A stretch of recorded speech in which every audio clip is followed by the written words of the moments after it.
Well, in life or in anything, I will give something like, I think I give it 2 chances, like 2, 3. Hey, I must really like this thing.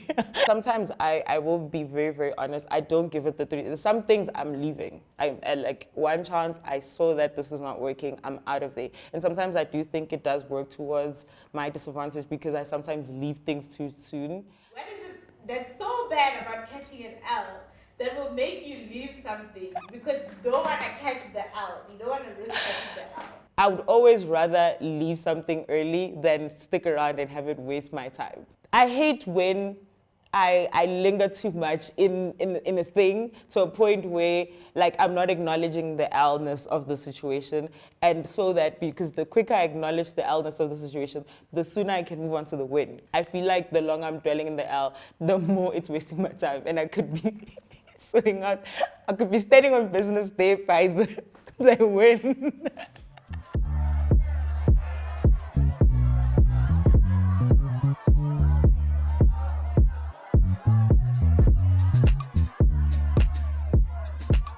My name is Renaé Mangena, previously known as Pretty.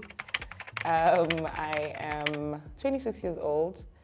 What do I do? I do a lot of things. So I work in the financial industry, but I run and own a digital media agency called Ikawe Media. I publish magazines, I create content, I produce events. I also make movies. I make movies. I am also a brand strategist for an emerging art collective, art/photography. What else do I do? I think that sums it up. Yeah, Yo. that's what I do. Yo. Okay, so you are a person who's very well-rounded. Well-rounded, right? thank you. Because you're doing a lot of stuff. Yeah. Right? How did you get to doing all those things?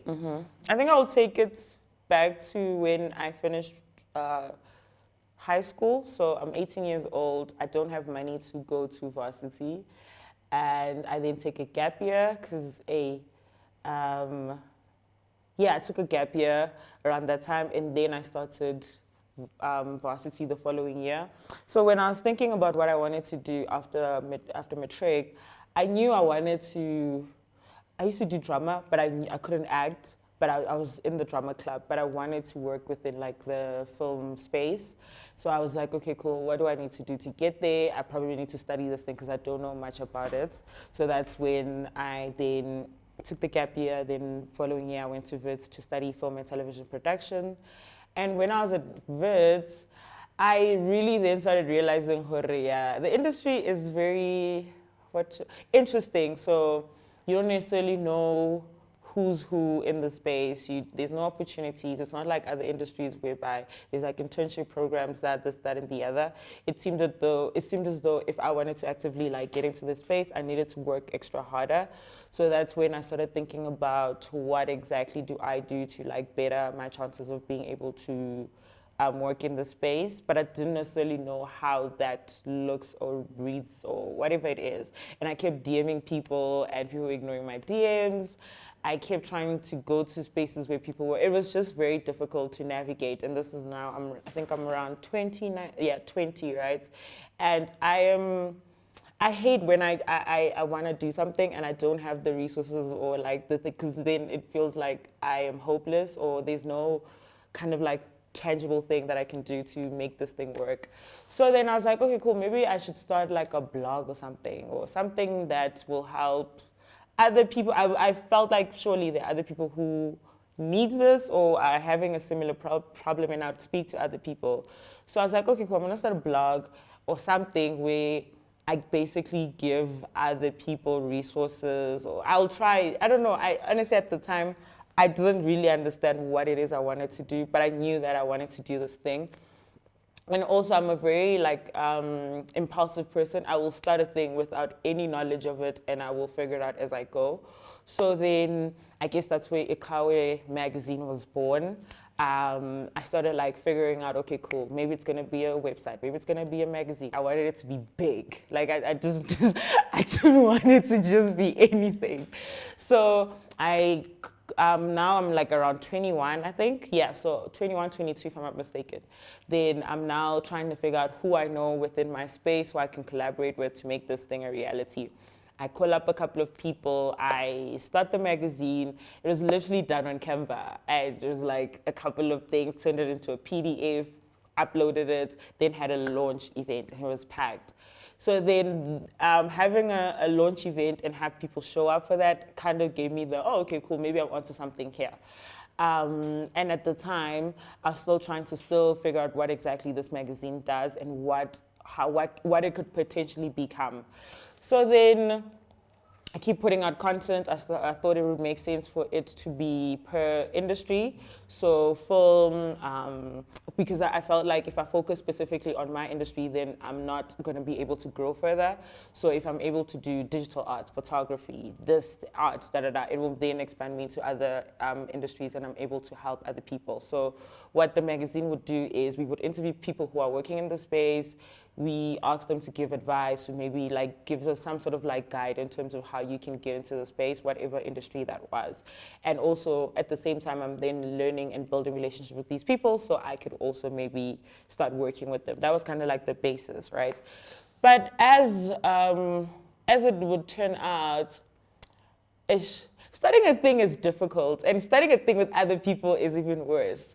So then around when I was 23, all the people who I started the magazine with said, boy, bye. Yeah.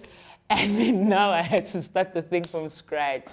All of them, it was like 5 of us at the time, myself included. So then I went to Venda, and then I had to like align my chakras and think what the hell I'm gonna do. So then I came back, I got a new team. I was literally saying model. Let me reach out to the people that I know around me. After I got a new team, also because I was able to start from scratch, quote unquote start from scratch, I was then able to know what I'd done wrong previously and what I can do better. So then now I'm around 23, yeah. It seems to be growing. It seems like people are following. There's like honali something, right? Then I go to an event and then usually I'd always have to be like, hey, my name is Renaé, and this is what I do. I run a cover magazine, da da da. So it was at this other event where I said I run, and then someone said, oh, I know you guys. Then I think after that, most of the places where I would go, someone knew of us, which was like really affirming at the time because it was in spaces where I wanted the brand to be known. So long story short, I'm now around 23. I have a really amazing team, and then I decided to also bring in my partner, Anastasia Nkuna, who was working in the social media department at the time. And then because our visions were aligning, so we were like, okay, cool, do you wanna do 50-50 on this thing? Then I think that was when things kind of started like pivoting a bit more. We started, if it's a magazine, why are we not taking it outside of the digital realm into the physical? Why are we not hosting events? Why are we not doing this, that, and the other? And then that kind of like pivoted into all the different things that we now do and then was then the birth of Ikawe Media, so when I registered the company, I knew that I wanted it to do more, so I didn't register it as Ikawe Magazine. I made sure that it's an entity that could grow into different things. Then, while I'm running the magazine, I'm also trying to figure out unemployment post-varsity. So because I was doing so much in varsity, and I thank God for this, I didn't have to struggle to find a job. So I got an internship, and then after I interned at an advertising agency, then I realized that the advertising world is not for me. I can't survive in high pressure environments. So I then moved into the finance world where that's where I got the job. Well, no, I started in radio, then I went to the finance world. The biggest reason why, what do I call it? Like the motivator for me to move into the finance world from the radio world was money. But more than that, understanding that you can do a lot of things, but like at the end of the day, rent needs to be paid and you have financial responsibilities. So I felt as though if I move into the corporate world, I'll be able to like fast track that process while still making sure that I'm running the agency and I'm doing all these other things. Long story short, I like to do a million things. It validates my existence.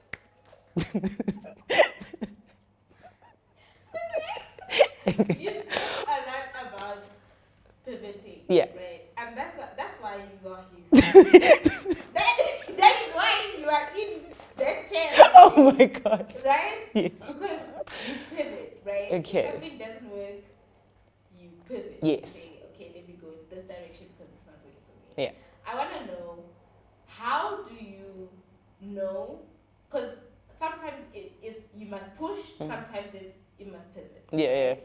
How do you in your life tell the difference between here is a pivot and here I need to be persistent in what I'm doing? Okay. That's a great question. I think, to be honest, right, in life or in anything, I will give something, like, I think I give it 2 chances, like 2, 3. I must really like this thing. So I'll keep trying, right?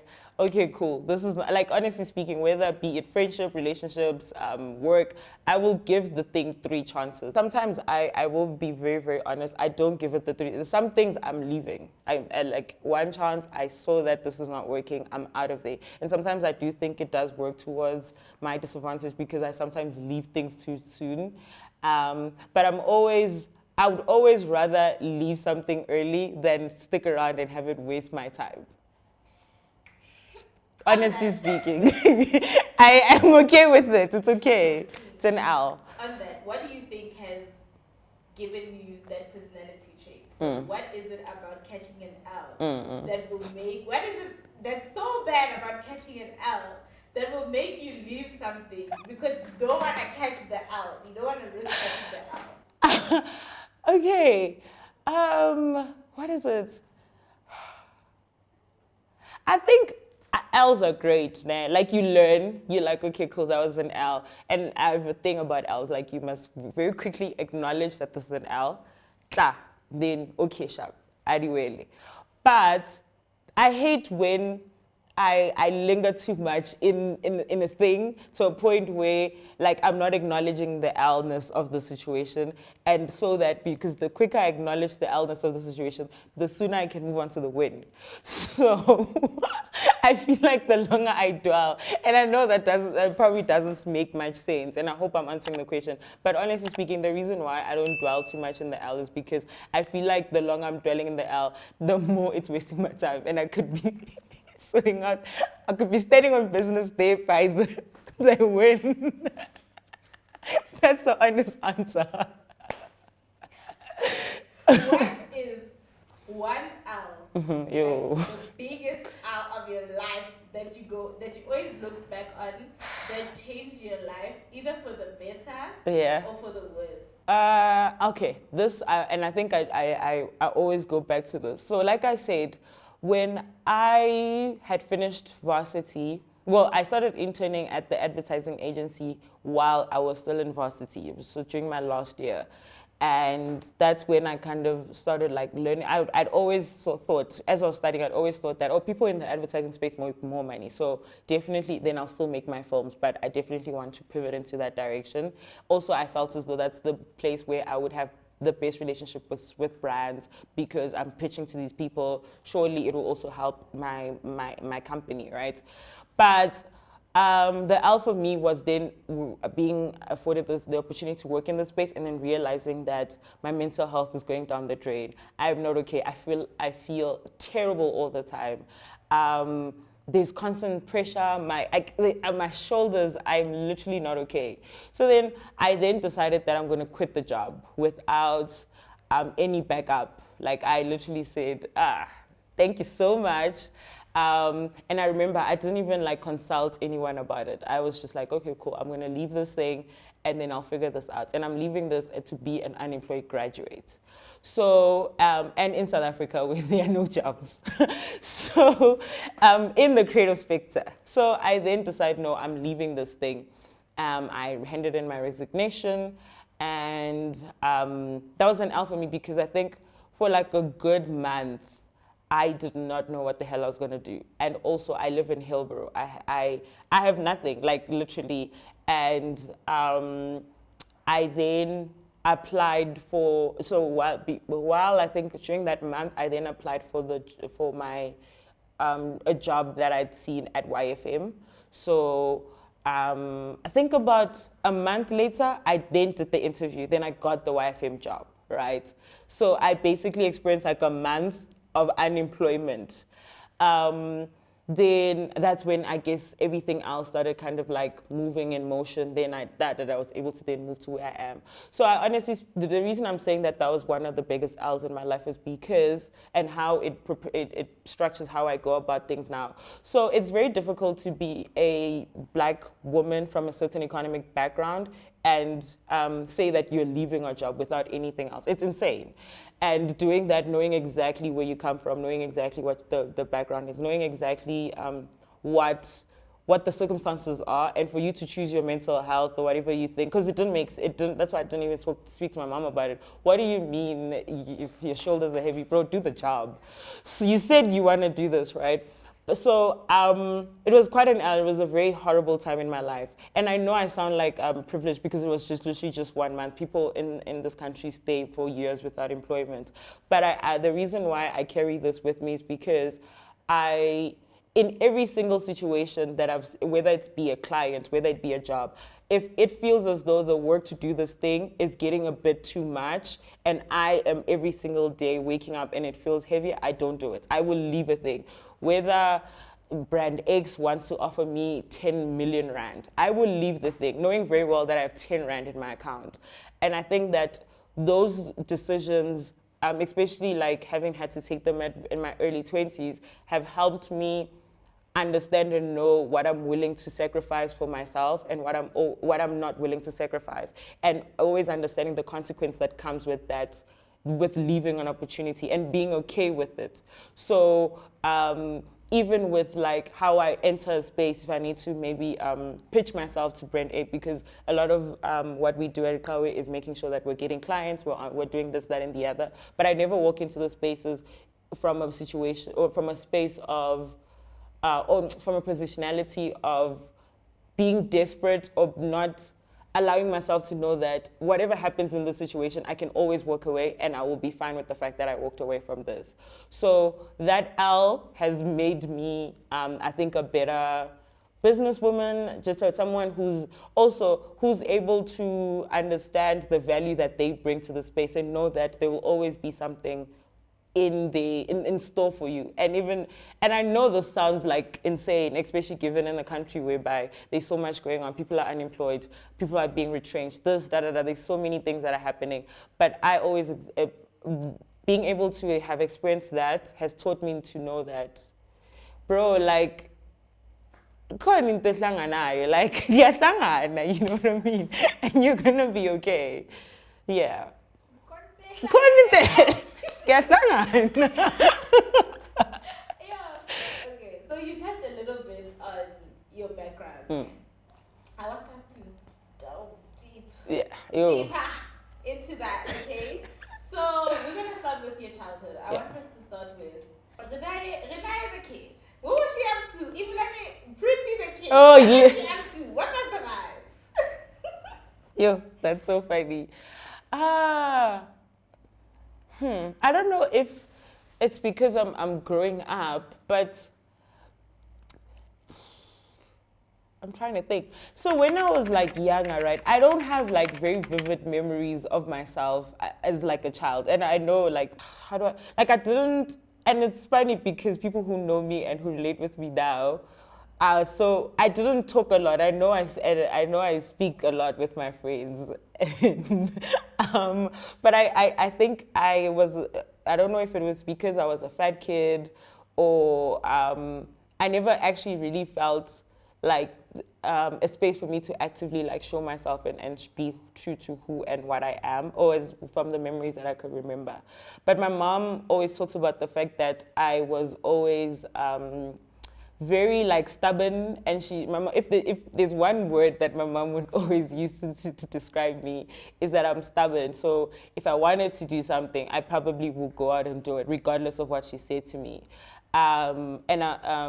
She always talks about how I never I never really, so I'd have like one friend or like a couple, and then those would be the people that I had. But I wasn't like the life of the party at school or in any way. And I think I kind of progressed into myself when I then went to high school. I think in high school, that's where maybe a bit of my personality or who I am kind of like started unraveling. So in high school, I would, like I said, I was in the drama club. I was also, I think, RCL, like school, what is it, was a prefect for like 3 years of my high school. And then I would also be part of like the committees and whatnot at school. But I was doing that, honestly speaking, not because it's like a great thing to do, but I was told that it helps you get into varsity. So the more things you do in high school, the better your chances. So then when I was in high school, I did a lot of that. So growing up, I was kind of like cool, but like not the life of the party, just cool enough to do what I need to do when I need to do it. But for some reason that, I don't know, man, like that low-key turned me into who I am now as an adult, because even now, like I'm not the life of the party, but I do the little things that I need to get done, right? But in high school, I was still trying to figure like what are we doing? You know what I mean? Like I was really still trying to figure that out, and also figuring it out in a space where everyone else thinks that they do, but they don't, and it's very weird it's very weird to be a teenager. I think it's one of like those phases in my life where I was really like, what are we doing? And also you're in a space where there's so much going on, and you hate your parents and your mom. Like it's weird, like bro, I don't know, I think I'm rambling, but honestly speaking, my high school years and maybe childhood years were the most confusing and like such a weird phase in my life, where I look back and I really can't put it together, and I'm just glad I made it out alive, and I'm here now. I can sit here and talk about it. Okay, so there's this saying that says, to know what you are meant to be doing in life, or your purpose, whatever, you have to look back and see, what were my interests as a child? What was my personality like as a child, right? Now that you've spoken about what you do currently, and I mean, you know where you are right now in life, and you touched on like your childhood. What are your thoughts on that statement? How valid or true do you think that is? Okay, I was about to say that's so untrue to me. Not in general, because I think back, like I said, right, when I think about my childhood, right, first of all, I'm a child, there's a lot going on in my life. This is around the time also when my father passed away, and I had to like move to Venda. There was quite a lot that has happened in my life when I was growing up, and also when I was a teenager, right? So even my interests, I don't think they have influenced what I do now. Maybe and if I had to be like 100%, maybe like 10%. But my point is that I don't think that statement is true, is because when you're a child or when you're a teenager, you're not allowed to vote, bro. There are people who have to make decisions for you. You are literally like, your brain is literally developing, right? And as it develops, why would your interest then be the thing that like influences what you do as an adult? Because now when you're an adult, you are aware of the different social, political, economic things that affect who you are as a person. And the more aware, the more you developed your brain is, the more you're able to understand what your interest is and what influences those. So I feel as though, like, I think the only people who that statement could probably make the most sense to is people who are born into families where they tell them, okay, cool, like you from the get-go, you are gonna train to be a soccer player, a tennis player, or maybe your parents are very much into the art space. So all your life, you're very much influenced by the things that surround you. So it's very easy. If you grow up in a space where sometimes your parents are art collectors, maybe you'll turn into an art critic. If you grow up in a space whereby your parents take you to go watch films, they actively like make their interests a part of your life and how you grew up. Sometimes you then go into that. I'm not saying all the time, but I think that when you're growing up in a space whereby the interest and whatever you do is very like you're exposed to those things, it's much easier for them to connect to what you do as an adult. But for me, when I was growing up, like I said, I grew up in Hillborough, and a lot of the times everything that I was doing, all my interests centered around what I was exposed to, and that I don't think that has a direct correlation to what I do now. Maybe the only thing I guess that could have had a direct correlation is when in my teenage years, I really liked, I wanted to be honest, I wanted to work for Generations. So Generations, when I was in high school, made so much sense. Like, it's in communications, bro. So you're like, and I liked it. I liked the whole TV thing. So maybe that. But when I think about like the grander scheme of what I do and who I am as a 26-year-old, I don't see the correlation to maybe a 16-year-old me. What I want to know is, when did you find your voice, right? In high school, what did that look like? Like, what was the moment it happened to be like, no, I'm not going to do that thing, or yes, this is what I'm going to do, whether you like it or not, this is what I'm going to do.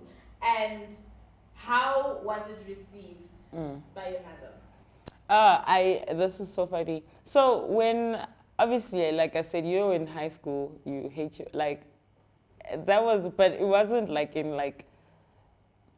there was a lot that was going on, but it wasn't explicit, right? But where I kind of, I guess, quote unquote, found my voice was when it happened after I'd passed matric, right? So I finished, the statements are now here. So I've always been the person who, like, I will do what I want, and then when I'm communicating it with my mom, it's not from a place of asking, but like rather, oh, hey, this is what I'm working with.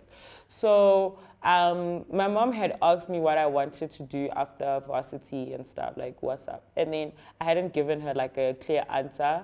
I don't even know why. But like after I'd finished matric and now it was actually okay, so it didn't time. And I was aware of the fact that there's the whole not being able to afford registrations and fees and whatnot. And I knew that was also going to be a chat. But I remember every year when I was younger, we'd go to Venda, away from my mom's house, right? So it's December, we're sitting outside, it's hot day, so we're sitting outside. And then my mom, my brother, my older brother, I have two brothers, my two older brothers, and we're like sitting, and everyone's like, yeah, so to me, Dintang, like, what do you want to do? And I was like, yeah, I want to go study film and television production. So then it's like, oh, you want to act? I'm like, no. I literally just said I want to go study film and television production, keyword production. Then my mom, love bless her soul, my mom is, she will obviously want to know what's up, right? But it's never from a place of like trying to tell you what to do, but rather to be like, okay, cool, as long as you're not gonna be like, are you gonna get a job, bro? Like, are you gonna be poor? Like, what's up? Do you know what you wanna do? So I think it was a bit of an issue with my older brother because he obviously knows, I guess, the industry, he knows whatever, so he doesn't understand where that decision, why I'm doing this. So I was like, no, this is what I want to do with my life. And I have decided, and it's not open for conversation, this is what I want to do. And I think that at the time I'm saying this, I also don't know what the hell, where this job is going to come from, how I'm going to make this a reality. And also, there's this thing where, coming from a certain economic background, you always need to be aware of the fact that you don't want to do something that's going to take you like 10 steps back. So if you decide something, you need to be able to know how to navigate so that you can then take yourself out of that situation. So you're not finding yourself in the same situation years from now because you know your financial background. So I was deciding this, not knowing exactly what that looked like, but I was just saying, okay, this is what I want to do. So I think I found my voice in that situation because I was able to trust in my instinct, and I was able to trust in the fact that, yes, this is what I want to do, and if it fails, it fails. And if it succeeds, that's amazing. How important do you think it is to have that confidence that even though I don't know, I'm gonna do what I'm gonna do? How important do you think that confidence is when navigating your 20s and finding your voice? I think, to be honest, I'll first speak about where mine comes from, then I'll emphasize why I think it's important. So mine comes from the fact that, and this is going to sound a bit weird, but I feel as though, like, you know how, like, when you keep falling, right? So you fall for the first time, it hurts. You fall for the second time, sure.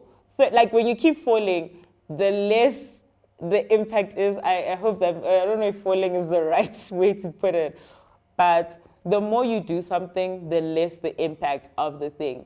So I've then started thinking about it in terms of like failure. So the more that I fail, the more comfortable I get with failure.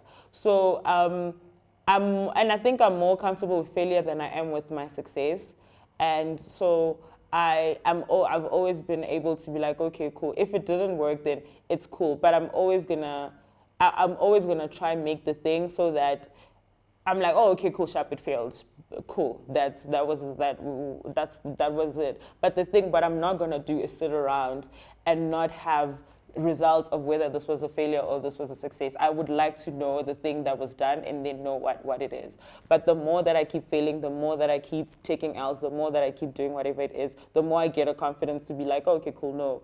Out of 10 failures, out of 10 things that I've done, 3 have been failures, 7 have been successes. So I'm not going to be afraid of the fact of those 3 failures because I can actually look at the 7 that were a success.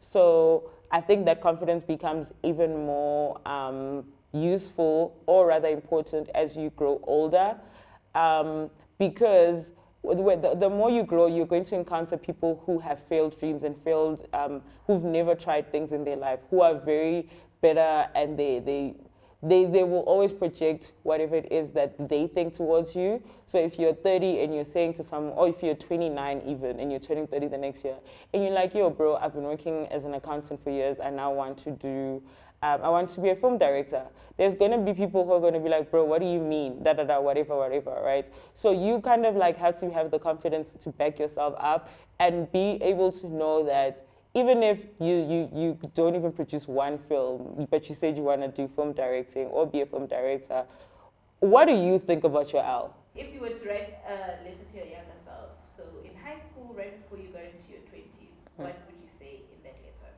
I think I would say 2 things, and I think this has been because that's how I've been feeling like currently in my present self.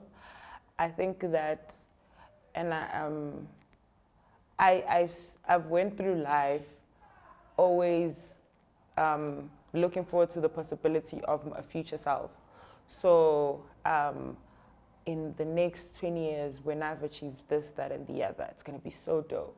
When I've done da da da da da, when I've won a SAFTA, when I've won this, like it's always come from a place of always looking forward and then comparing my future self to my past self, but never really acknowledging and accepting my present self, like the person that I am in this very moment. The Renaé I am at 15, the Renaé I am at 20, 21, all the different Renaés I've been. It always seems as though I always look to the future or the past, but never the present. So what I would say in the letter, the first thing that I would say is that it's very important to love and acknowledge and be present in who and what you are now. It also looking forward and looking back, but it's important to understand that life is happening right now, and everything that you find yourself having to deal with or whatever is because of who and what you are now. and I would tell myself to be more appreciative of who and what I am in the stage or like the phase of life that I am, so that I can then look back at it and fully be having been present in that self. So that's the first thing, and I think I'm learning it now as I go, because I'm at a point where I had wanted to be at 20. So when I envisioned myself, somewhat of what I wanted has actualized, but I feel as though because at 20, I was always looking forward to the 26-year-old me or the whatnot, the above 25 me. It always seems as though that's why I have sometimes a hard time recollecting who and what I was at a previous stage, but I'm able to understand the trials and tribulations that were trialing and tribulating at the time. So that's the first thing that I would say. And the second thing would be, you have, how do I say this? It's extremely, and I think it goes back, I feel like ever since I started talking, the whole overarching theme of everything I've said has been to trust and believe in yourself. I feel like when I started at Kawe, I literally knew nothing about magazine publishing. When I wanted to do film, I knew nothing. I'm now in the financial space, I knew nothing. In anything, a lot of the things that I've actively worked on or projects that I've done, I'm now part of a photography/art exhibition collective. I know nothing about the art world or the photography industry, apart from the whatever it's small piece of information that I get from the spaces I exist in.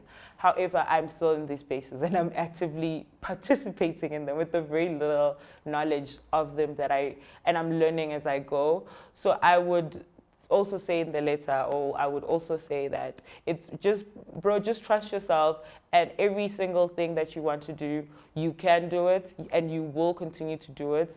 Just trust yourself and be able to know that you should be able to gamble on yourself and be able to know that you are going to do this thing, whether you have the resource, whether you have the backing, whether you have this, that, and the other. Just do the thing.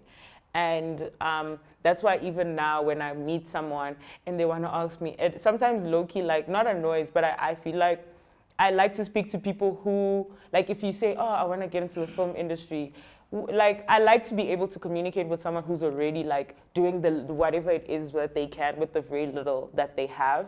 And then when we're now talking about, when we're having a conversation, it comes from someone who's already started doing something, and the conversation is, I guess, more fruitful. So my point is, if I had to speak to my younger self right now, especially at the age of 15 to 16, because I feel like those were important years, and those were years where I really sometimes doubted myself, and I doubted who I was, and I doubted my placement in the world and what I would be able to achieve, it would really be like, bro, do the thing, and trust in the fact that you will do the thing, and it will be fine. That's all. Amandela.